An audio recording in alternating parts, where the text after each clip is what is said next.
Welcome to this week's JMC Network Sportscast. I'm Max Preston. The volleyball team was in action last Tuesday against Lamar and lost with a set score of 3-0. Sophomore J.C. Smith posted 10 kills, while sophomore Kendall Bossy put up 29 assists, and freshman Amanda Chappa had 15 digs. The women were scheduled to next play Northwestern State on Thursday. Soccer was on the road twice this weekend, playing Stephen F. Austin, losing 3-2, and Sam Houston, winning 2-0.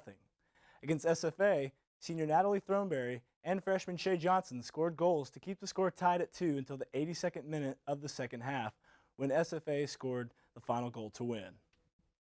In the Sam Houston game, Johnson and senior Allie Gerner scored the only goals of the game, and senior goalkeeper Sydney Newton earned her 6th shutout of the season. The women were scheduled to close out the 2016 season this Friday against Incarnate Word.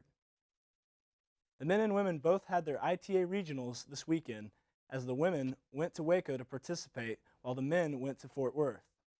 Standouts for the men included Sheehy brothers, as they were able to advance to the semifinals of the consolation bracket in doubles.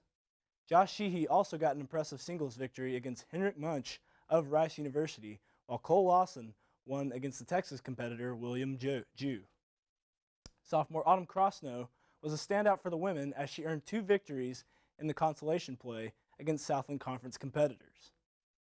This concluded both the men and women's fall season.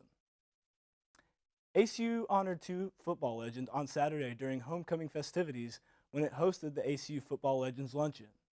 The luncheon honored running back Wilbert Montgomery and place kicker Ova Johansson. Both of these legends had memorable games on homecoming October 16, 1976, in the 17-0 win over East Texas State. Johansson set a standing world record for the longest field goal in a game at any level of football, with a 69-yard field goal at the end of the first quarter. Later in the game, Montgomery scored on a 1-yard run to give the Wildcats a 17-0 lead.